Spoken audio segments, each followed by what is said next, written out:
The reason why I will never take my son camping again. When my son Daniel first asked me to take him camping, I was a bit surprised. Until then, he had never really shown any interest in such things. It caught me off guard so much, I jokingly accused him of being an alien. After a moment of laughter, he told me the reason of his sudden interest. He said that his good friend Peter had just returned from a camping trip with his dad and had been telling him about all the fun they had. As I listened to this recounting, I could feel my fatherly instincts beginning to boil. There was nothing on my mind aside from destroying Peter and his dad at their own game.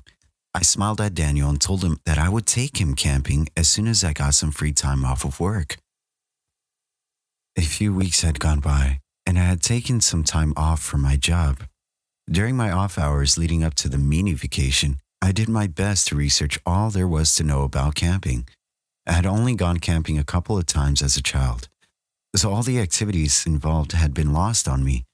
There was no way I would let Daniel, or God forbid, Peter, find out. However, during all this, my wife Laura decided to just take a step back and not get involved in our little excursion. I called her a coward for not committing herself to the destruction of Peter's family, but that did little to change her stance on the matter.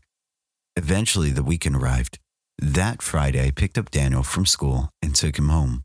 When we entered through the front door, I watched his eyes light up at all the supplies. I had organized a large tent bag, which rested at his feet. Some sleeping bags leaned against the table, and bags of rations, mostly s'mores and snacks, sat near two fully loaded backpacks. I asked Daniel if he was ready to brave the wilderness with me, and he nodded with a stern resolve. Once we loaded up the car, Laura told me with sincerity to be careful. While I often like to joke about situations, I promised her everything would be fine. Daniel and I both hopped into the car, and off we went. During my research, I had found a couple of locations to camp at. Daniel had told me earlier that Peter and his dad went camping at the lakeside campgrounds, which were the closest to our town. I scoffed at such an obvious location, as if I were some campground expert. Our location would be in a forest, nearly 2 hours north of our town. After answering what felt like millions of questions and playing I Spy until images began to blur, we arrived, thankfully. We pulled off the road onto a winding stretch of coarse dirt that snaked its way through the trees. Our car bounced and rattled the entire time. Another 20 minutes or so passed before we encountered clearing. We parked the car off to the side, and Daniel looked at me expectantly. I asked him if he was ready, to which he nodded excitedly. We both stepped out of the car, retrieved our backpacks, and hoisted the tent onto our shoulders. We walked a few meters away from the car and began to set up our campsite. After fumbling with the instructions when Daniel wasn't looking, I somehow managed to erect the tent. But despite my best efforts, it still had a slant on one side. We laid our sleeping bags in the tent, and I told Daniel to find some sticks to get a fire going. While he was off scrounging for kindling, I skirted the tree line for any loose logs I can use. With our resources acquired, I began the tedious process of starting a fire from scratch. After nearly 20 minutes of failing, I walked over to my car and reluctantly retrieved a lighter. Within a few seconds, the dry brush caught the flame, and a few minutes later, we had a roaring campfire. I took a moment to appreciate the technology before I called Daniel over. We sat together, making s'mores underneath the changing sky as the sun was beginning its descent. Around an hour after dusk, I told Daniel it was time to sleep, and with a yawn, he nodded. As I tapped the smoldering flame with my boot a few times, the embers began to die out, and we began to climb into the tent into our sleeping bags. Daniel and I began to listen to the sounds of the forest around us, the chirping of the crickets, the slight rustling of the leaves in the wind, and the distant howl of some sort of coyote. Before I knew it, my eyelids had shut, and I drifted off. My slumber seemed to only last a few seconds when I felt something nudging my shoulder. I cracked open my tired eyes and looked around. Daniel was sitting next to me, staring at me in the dark. I asked him what was wrong. He told me that he heard a noise outside of the tent. With my exhaustion getting the better of me, I told him it was probably an animal and just to go back to sleep. As I rolled over to my side and waited for sleep to take me once again, I heard it. It sounded like footsteps, 2 footsteps walking around our camp. If it were some type of animal, there would have been some sort of distinction or rhythm to it, but there wasn't. It sounded like a person walking around. They would take 2 steps, then stop. A minute or 2 would pass before I would hear them walk again. I rubbed my tired eyes and sat up into my sleeping bag. Daniel was lying next to me, but very much awake. With a whisper, I told him I would take a peek outside to make sure there was nothing there. He responded with a slight nod, and I leaned forward. I quietly tugged at the small zipper and peeled it away slowly. With the tent slightly opened, I peeked out, looking around. With how dark it was outside and the long extinguished campfire, it was nearly impossible to see anything of note. Still, I scanned around carefully, hoping to catch a glimpse of whatever had been making that noise. I thought I spotted something moving near the trees, but after blinking my eyes, it was gone. I turned back to Daniel, who was now sitting up and looking at me quietly. I told him there was nothing to worry about and that we should go back to sleep. As we both laid back down, I heard something that made my hair stand on end. The snapping of a twig directly on the other side of the tent, where our heads were resting. I quietly sat back up and retrieved my flashlight from my bag. Slowly, I unzipped the tent and crawled outside.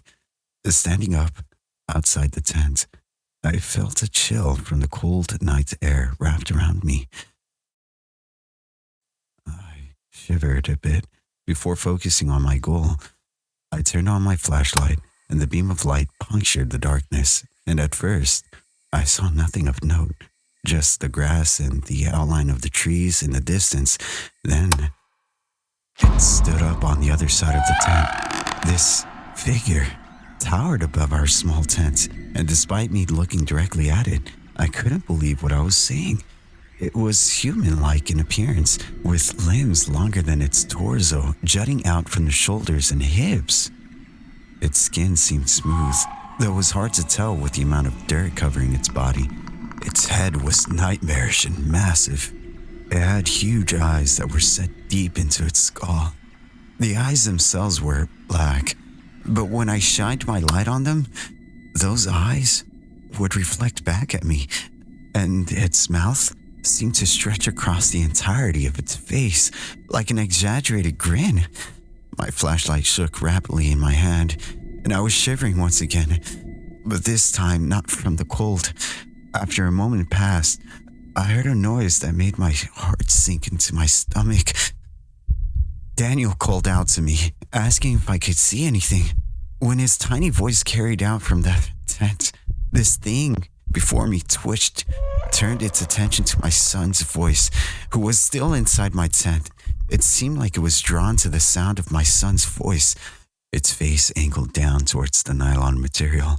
Its smiling mouth began to widen. Then its lower jaw dropped nearly a foot long. A row of thin, razor-sharp teeth lined the top and bottom of its mouth.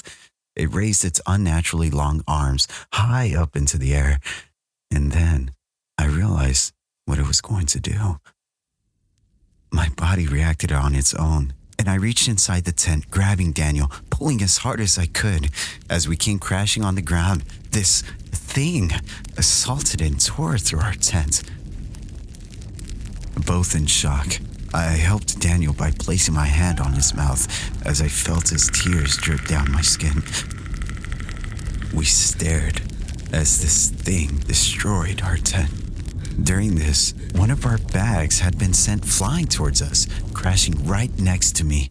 Realizing it was my bag, I reached over and felt through the pockets before finding my car keys. This was our moment to escape. I whispered into Daniel's ear that when I gave the signal to run for the car as fast as he could, despite his distress, he nodded.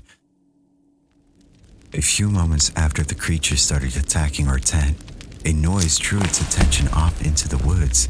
It turned towards the sound, and that's when I told Daniel to run. We both rose to our feet and dashed towards our car. Deafening shriek filled the air behind us as we ran. Right before we made it, I rapidly clicked the unlock button, and we both entered the car, slamming and locking the doors behind us. I started the car, and when the lights came on, that thing was standing right before us. An angry grin plastered across its elongated face. I threw the car into reverse, and we backed out of there. I spun the car around in the soft drift, and we drove the trail back onto the main road, trying desperately not to crash in the process. We didn't stop driving until we made it home. The entire drive, Daniel didn't say a word.